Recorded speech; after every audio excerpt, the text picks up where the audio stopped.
पहला प्रश्न सर कि क्या लगता है आपको किसकी सरकार बनेगी? मेरा मत है ये गलत भी हो सकता है, हाँ। सही भी हो सकता है। जी जी जैसे जी। मैंने इन्फ्लेशन महंगाई पे रिसर्च जी। की, तो महंगाई पे मैंने देखा कि हमारा जो महंगाई का डेटा है जी। वो अदर डेटों के साथ, अदर अमेरिका हुआ, अदर जो भी कंट्रीज है उन डेटों के साथ मैंने फाइंड किया, तो अपना इन्फ्लेशन रेट हमारे देश में बहुत सारी चीज़ें हैं जो कि नई हो रही है, जैसे कि राम मंदिर। लेकिन जो ना जो विपक्ष है ना वो तो ये कह रहा है भैया कि जो राम मंदिर है ना इसको जो ना मुद्दा बना दिया, राजनीति का मुद्दा बना दिया मोदी जी ने। ये बात है कि महंगाई यदि बढ़ी है और बेरोजगारी बढ़ रही है तो उसका सबसे मेन जो मुद्दा है वो ये है कि विपक्ष का ये भी आरोप है कि अभी केजरीवाल जी को अंदर कर दिया, जब अब जो प्रेजेंट सीएम है उसको अंदर नहीं करना चाहिए था कम से कम। इनका मानना ये है कि ये तो ईडी को घर भेज देते हैं, या तो बीजेपी ज्वाइन कर लो या फिर आपके घर पे ईडी भेज देते। ये फैसले कोर्ट के होते हैं, इसके अंदर राजनीतिक अभाव नहीं होता कोई। अगले 5 साल में मोदी जी ने ये कहा कि ऐतिहासिक फैसले होंगे, क्या लग रहा है क्या फैसले होंगे?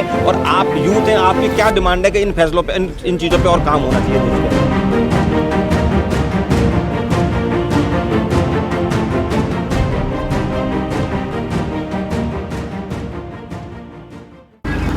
लोकसभा चुनावों का आगाज हो चुका है, शंखनाद हो चुका है और द गैंगमैन की टीम अपने कार्यक्रम मुद्दे को लेकर अब हम हैं जयपुर लोकसभा क्षेत्र के आदर्श विधानसभा नगर में। यहाँ पर हम लोग चर्चा कर रहे हैं। आज हम हैं, आप देखें, मैं दुकान दिखाता हूँ आपको। हम हैं लता मोबाइल शॉप पर, हम लोग यहाँ बैठे हुए हैं। ये जवाहर नगर में ये दुकान है। हम यहाँ व्यापारियों से चर्चा करेंगे कि क्या है चुनाव के मुद्दे, आखिर किन मुद्दों पर ये चुनाव लड़ा जाएगा। पिछले 10 साल के कार्यकाल को लेकर प्रधानमंत्री जी कह रहे हैं कि मैं 10 साल के कार्यकाल को लेकर आगे बढ़ रहा हूँ और अगले 5 साल उनका विजन है कि कुछ ऐतिहासिक फैसले लेंगे। लेकिन इस पर लोगों की राय क्या है, क्या माहौल है, लोग क्या सोचते हैं? पहला प्रश्न सर कि क्या लगता है आपको किसकी सरकार बनेगी? मोदी की बनेगी और मोदी की बननी चाहिए। मोदी बहुत बढ़िया एक मोदी बहुत बढ़िया नेता है जी। जिन्होंने राम अयोध्या को हमारे वापस लाया जी, युद्ध किया और बहुत ही विजय प्राप्त की जी, अच्छा लगा, काफ़ी अच्छा लगा जी। क्या लग रहा है आपको क्या लगता है किसकी सरकार बनेगी? किसकी सरकार बनेगी? मोदी की सरकार बनेगी जी। क्या लगता है किसकी सरकार बनेगी? देखो मेरा मत तो ये है कि बीजेपी की सरकार आएगी जी। बाकी मेरा मत है ये गलत भी हो सकता है, हाँ। सही भी हो सकता है जी जी मेरे मत से मैं ये मानता हूँ कि जो मैंने देखा, कई लोगों का कहना है कि महंगाई बहुत बढ़ गई, कुछ धार्मिक चीज़ें हो रही है जो आपस में हिंदू और अदर कास्ट के बीच में ये फैलाया जा रहा है कि आपस में लड़ाई हो रही है, बहुत सारे मुद्दे हैं। तो मैंने कुछ मुद्दों को देखा और उन पे रिसर्च की। जैसे मैंने इन्फ्लेशन महंगाई पे रिसर्च की, तो महंगाई पे मैंने देखा कि हमारा जो महंगाई का डेटा है वो अदर डेटों के साथ, अदर अमेरिका हुआ, अदर जो भी कंट्रीज़ है उन डेटों के साथ मैंने फाइंड किया, तो अपना इन्फ्लेशन रेट सबसे कम है, जो कि मेरे हिसाब से सबसे बढ़िया है। हर 5 या 6 साल में हर कंट्री की जो भी इन्फ्लेशन है वो ऑटोमेटिकली डबल हो जाती है, इसमें कोई वो नहीं है।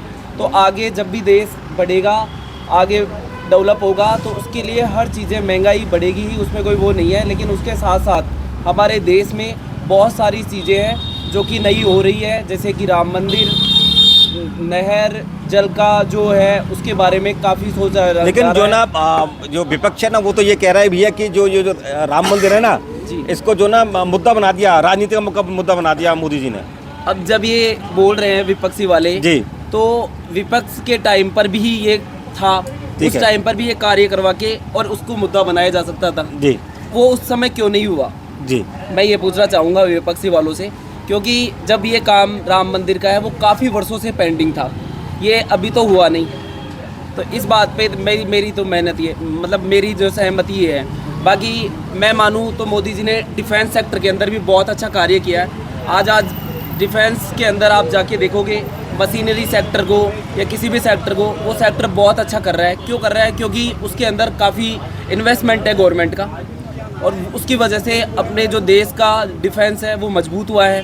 और उसके अलावा सबसे बड़ी बात है कि अभी इन नहर के लिए भी सबसे बढ़िया बात बोली गई है, क्योंकि किसानों की ज़मीनों के लिए यदि नहर का जो कार्य है वो सफल हो गया तो ये बहुत अच्छा कार्य रहेगा, क्योंकि उसके बाद ही हमारी खेती में बहुत अच्छा उद्यान पैदा होगा, जिससे अपने और भी कंट्रियों से अपन जो इंपोर्ट करते हैं उसका डेटा कम हो जाएगा, क्योंकि अपन खरीद कम पाएंगे। ये एक अच्छी बात आप बता रहे हैं, लेकिन देखिए मैं विपक्ष की बात कर रहा हूँ जी। आपने कहा कि राजनीतिकरण मुद्दे का हुआ, लेकिन उन्होंने कहा उनके पास समय था। आपने जो है महंगाई को लेकर कहा कि जो ना जो हमारी जो महंगाई की जो दर है, ग्रोथ है, वो कहीं ना कहीं और देशों के मुकाबले कम है, बहुत कम है, लेकिन जी। कहीं ना कहीं बेरोजगारी का मुद्दा जो बन रहा है, लोगों का कहना ये है कि पिछले जो विपक्ष का कहना ये है जी। कि पिछले सालों में बेरोजगारी बढ़ी है। बेरोजगारी बढ़ी है। देखिए बेरोजगारी बढ़ने का कारण क्या है, इस पर भी यदि ध्यान आप ये दिया मानते जाए- हैं बेरोजगारी बढ़ी है? बेरोजगारी इन रेट आप चेक करोगे तो रेट के मामलों में तो नहीं बढ़ी। कोविड के हिसाब से अपन देखते हैं जी। तो अदर देशों में भी यही हाल हुआ है, जी। क्योंकि कुछ धंधे जो है उनमें चेंजिंग आया है जी, काफ़ी जी। जी।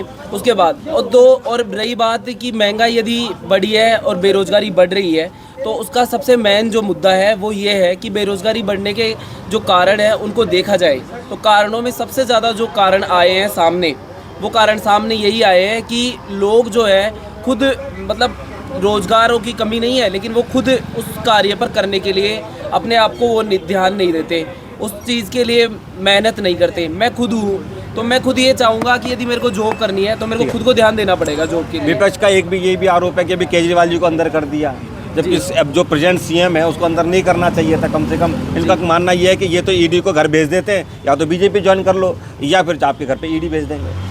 देखिए इसके मामले में मैं ये नहीं कहूँगा कि कोई भी फैसला होगा वो गलत है या सही है, क्योंकि ये फैसला कोर्ट जो करती है वो सर्वोपरि है और ये फैसले कोर्ट के होते हैं। इसके अंदर राजनीतिक अभाव नहीं होता कोई भी, मेरा मानना तो ये है। आपको लगता है कि कहीं ना कहीं जो है ना भारतीय जनता पार्टी की सरकार दोबारा से बनने जा रही है? बिल्कुल बनेगी, बिल्कुल जी। मेरी पूरी सहमति है। मेरा मत यही है कि भारतीय जनता पार्टी ही बनेगी, क्योंकि भारतीय जनता पार्टी एक ऐसी पार्टी है जिसमें मैंने ये देखा है सबसे अच्छा कि आज आप मानो या ना मानो, अदर देश के जितने भी कंट्रीज़ है, उन कंट्रीज़ के जितने भी बड़े बड़े पीएम है, सब है, वो सब आज भारतीय जनता पार्टी के जो अपने मैन जिन्होंने इसकी नींव ऊंची करी है, नरेंद्र मोदी जी, उनका एक बहुत अच्छा आदर है, उनका सम्मान है। आप चाहो तो ये चीज़ें चेक भी कर सकते हो, कोई वो नहीं है। ये बहुत अच्छी अभी बात जो है कि अभी अपना- पिछले 10 सालों में जो काम हुआ, आपने कहा कि जो ना हुए, अगले 5 साल में मोदी जी ने ये कहा कि ऐतिहासिक फैसले होंगे। क्या लग रहा है, क्या फैसले होंगे? और आप यूथ हैं, आपकी क्या डिमांड है कि इन फैसलों पे, इन चीज़ों पे और काम होना चाहिए देश के अंदर? जो फैसले होंगे अब जो आगे आने वाले समय में, एक तो ये यूथ के लिए सबसे बढ़िया है, शिक्षा पे इन पे ज़्यादा ध्यान दिया जाएगा और इन्हीं पे ध्यान देने पे पूरी कोशिश कर रही है भारतीय जनता पार्टी, और ये अपने को दिख भी रहा है। बाकी तो ये है कि अब देखते हैं मोदी जी का क्या क्या आगे का निर्णय रहता है, क्योंकि वो जो भी करते हैं वो वैलिड करते हैं मेरे अकॉर्डिंग तो। बाकी लोगों को कुछ भी लग सकता है। ये थे हमारे साथ में राजा पार्क जवाहर नगर के व्यापारी, जिनका ये कहना है कि वोट मोदी जी को ही जाएगा। मोदी जी ने बहुत विकास कार्य करे हैं। महंगाई और बेरोजगारी पर इनका कहना है कि कहीं ना कहीं कोविड की वजह से जरूर इसमें स्थितियां बिगड़ पैदा हुई हैं, फिर भी हम और देशों के मुकाबले कहीं बहुत अच्छी स्थिति में है। और कहीं ना कहीं इनका कहना है भी शिक्षा जैसे क्षेत्र पर जो है काम करने की आवश्यकता है। अगले 5 साल इनको लगता है कहना कि शिक्षा के क्षेत्र पर काम होना चाहिए। मुद्दे पे मुद्दे पर बने रहिए। हमारे साथ गैंगरेन भारत से मैं चेतन गोयल, धन्यवाद।